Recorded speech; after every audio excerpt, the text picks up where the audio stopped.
We're happy to have you here. It's a blessing to work through things in life still today. Yes. We would love to say the road ends at some point, but our journey continues. That's right. Right? He woke us up this morning, so he's got another piece of the journey. So tell us about how your journey began. Well, being raised in a military family, we moved a lot, so I really didn't grow up with friends. Went to 16 schools from 1st through 12th. Wow. Didn't know a lot of things about my background until I was older. Didn't know my mom was parents were from Romania. Didn't know that she grew up in a Jewish home, because as we were raised in the South, she didn't want us to know that there was some persecution if you weren't of different religions, more so than others. So already family secrets. Family secrets, yeah. And then abuse on her part. Abused by a sibling and molested and different things. I don't know what anger that brought in her. I don't even know what psychosis. All I knew is she was mom and I loved her. But at 6 years old and 7 years old, she started kicking me out when I did something wrong. So I would sleep behind a bush, that was covered with snow and freezing, and some neighbor would take me in. But people didn't talk in those days. They just tried to help. And so she kicked you out of the house at 6 or 7 years old overnight. Overnight, yeah. Wow. Yeah, and the pattern was, and that went on until I left home at 14. But in the process with all those moves, I learned how to break into trunks of cars. And when I grew up, everyone had a blanket in their trunk, because that's what you always kept in there for a picnic. Sure. And that was a blessing to me. And so I learned how to break into trunks without doing a lot of damage. I could hold a rock to that trunk and take another rock and just pop it right, and it would open. And I learned how to tie a stick to that trunk to keep it open a little bit for daylight. We don't necessarily endorse breaking into trunks. No, nor sleeping in them. But I would go to school the next day. And when the light came, I would go to school. And when I'd come home the next day, my mom would just say, "How was school?" So I built this pattern of shoving things down and learning how that was what I thought was safe.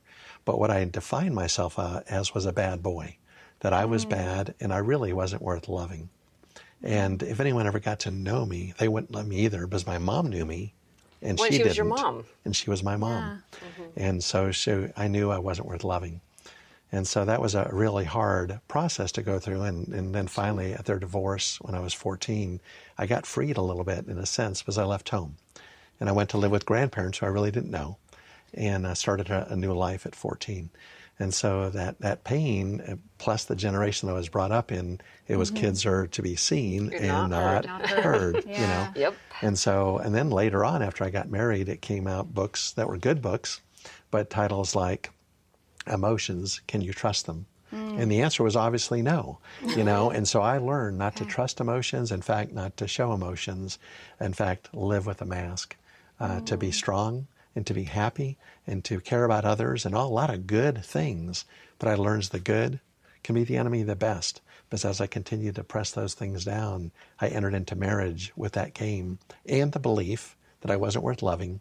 And if my incredible wife knew me, she probably wouldn't love me either, Wow. So she didn't have the opportunity to even know the real Darrell. Right. Until many years later, because I know that's not the person that you are today. That's right. The person that I know. So what changed in your story? Well, over the 39 years of marriage, we've been to counseling 4 times. And they lasted weeks to maybe months in those first 3 times. And they were all about communication. It was, do you understand what I'm saying? Do I understand? It was very much at a thought level, but not an emotional level. Thank God. I mean, if it was emotion level, I don't know what I would have done with that. That would have been scary, because I know emotions. You're not to show them. Right. But then in 2010, we lived in Franklin, Tennessee, in the Nashville area. There was a horrendous flood, and over 40,000 people's homes were flooded, and we were one of them. And in that process, some things triggered. I had just lost a job with a major company, and then 2 days later we were flooded, and everything in my world was really kind of shaken. We were pretty minimalist as far as possessions go, but as far as who am I and what defines me, when a job can define you or your work can define you, it really, really kind of struck me that things started to come out, things got to be exposed. And we entered into counseling, and it was called EFT. I'd never heard of that when we went to the counseling, and he said, what that stands for is emotionally focused therapy.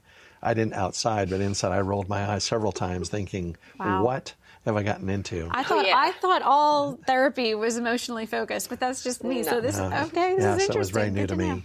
And so we read a couple books that really helped us during that process. One was Hold Me Tight by Dr. Sue Johnson, and another one was by Dr. Kurt Thompson. And he wrote a book that it was called Anatomy of the Soul, and it was about the things that wire our brain and our emotions. And this was so hard to read. I still have a hard time reading it today, but it started unlocking some things and giving me freedom. And really, for the first time in my life, I felt safe. Not just safe with God, which was huge. Right. Because I thought I was confident he knew me. I couldn't hide from him. But I could be safe with my wife.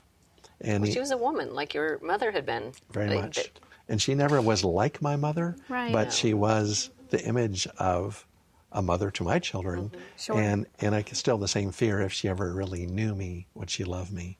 She might kick you out. She might kick seriously, me out. And in a marriage that can be devastating. I'd lose this relationship if the real me came. Well, I don't know if she ever could kick me out, I don't not think my she wife. But what the opposite happened. What happened when there was conflict? I've never thought of being physical, although I was physically abused. I never thought about shaking my wife or hitting my wife. Never crossed my mind. What I would do is I'd flee.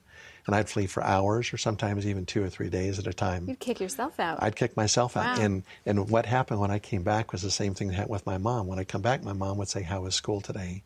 My wife was scared to death. She didn't know if I was dead or alive. And when I'd come back, she would just say, "How are you?" hoping not to trigger anything. Right. And so we were really lived in this fear of each other, unsafe relationship. So the flood triggered, as in the Bible, the flood triggered a lot of good things, right? Hope, promise. And in that flood and going to that counseling, which lasted 2.5 years, I was almost afraid to let it go. That sounds right. That sounds right. Yeah. Weeks or Couple months. weeks here or there. Not for all the stuff I had to unpack. Yeah. Not all the stuff I had to address. Yeah. Yeah. So it was really a freeing experience. Yeah. So you found it was worth it then. Totally worth it. And it became part of our story to encourage others, don't think you can do it alone. Don't pretend church. Don't wear the masks. I mean, I go to leadership meetings at church and everybody's like, "How are you? How's your small group going?" and all this. I say, well, for us, we had to go to some counseling for our marriage, for our lives. And people are like, "You're admitting it? How can you admit this?" Well, it makes other people uncomfortable. Oh, yeah. Not about just your story, but maybe they need to do something.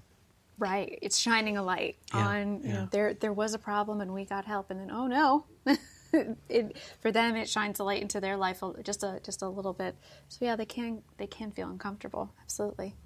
And that's why we do the show, is actually shedding that same light and saying through your story, through my story, through Ginny's story, through all of our stories, there's that place where we have seen the truth, how that comes in and changes things. I mean, I had several years of counseling in one state and several more in a different state and processing different parts of brokenness in my story that was young, was intense, was, all of these cycles and patterns.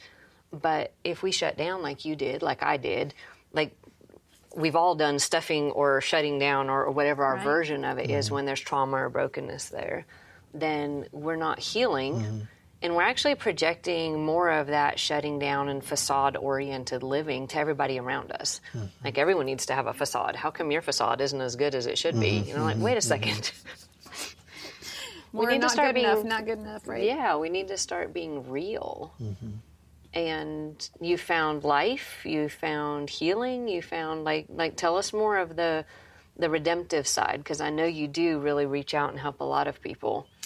Yeah, well, this again, we prayed before we started this that God would bring out things that maybe weren't on our agenda or script or whatever. But I trigger back to when I was in my early 20s and I was on staff with a full-time ministry in Southern California, and we had devotions once a week, and I was headed up the hill to the devotional.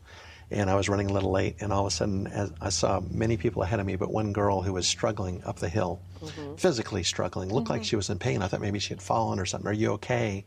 "Oh, I'm fine. I'm 23, but I've had 18 back surgeries, so I just live with a lot of physical pain." And it was like the Holy Spirit just urged me it was okay to slow down and just walk with her. And I thought, be available to her, but it was really for me.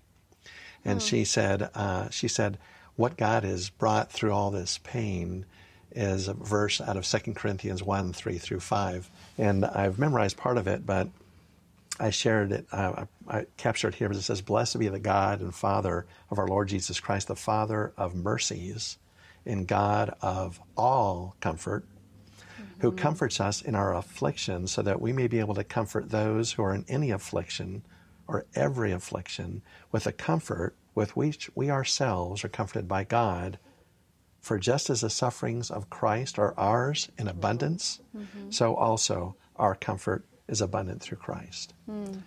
And I was just, I didn't want to go to the devotions. This is the devotions. This is what God wanted to speak to me that day.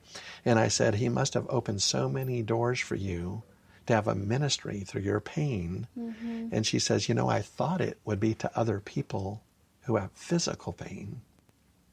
But He keeps on bringing people to me who have emotional pain. And I just didn't even know what was going on. Because it wasn't until years later that I could get off the mask and address it. But I just started weeping uncontrollably. And she wanted to console me. Right. And I wondered for years what was going on. Right. Because I knew I was a bad person already. Because I had been told and validated that I was bad and not worth loving. Right. And I couldn't open that up to anyone. If everyone knew I was bad, no one would like me. Right. And it wasn't until, again, that counseling in 2010 that went on for 2.5 years, I could start unpacking emotions and be safe. Wow. But you had a woman telling you it was okay to be in pain. Yeah. It was okay to admit it. And that would go back to being a trigger to the relationship with your mom. Just like in places that we've walked through, it's been God bringing somebody into our life that represents a place of brokenness. Yeah. And it touches a place deep inside of you that you're not necessarily even aware of. And in some cases, you're not getting help for it for years afterwards. Right. But where God's touching on that spot for you to realize, wait a second, there's something here. And I love the fact that because you've walked through this, you're able to show compassion to people who've been through hurting and rejection and abuse and different pieces at a level that somebody who hasn't walked through that process, they can't. A facade can't help anybody. Yeah. You can say all kinds of good things. Absolutely. And you're great at slowing down. I love that, the slowing down to meet people where they're at.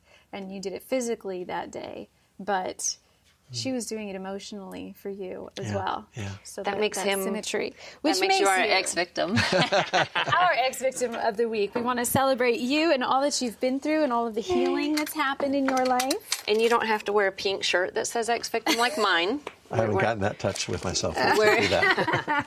No Not going to make you do that. But we do have this as a gift for your wife. Oh, thank you. Because Thank you. it's the symbol for an ex-victim with the flower and blooming. And then, of necklace, course, clearly. a necklace, and then chocolates and tissues, because emotions are a good thing. So real men do cry. Real men eat chocolate too. Yes. And need tissues sometimes. And we talk about using that fertilizer from our past, yours or ours, and Or anyone else's, and using it so that we can actually take that and bloom today. A free PDF copy of the Bloom in the Dark book and a full list of Bloom Today's coaching tools can be found on bloomtodaytv.com. Then visit Bloom Today's Facebook group for deeper conversation.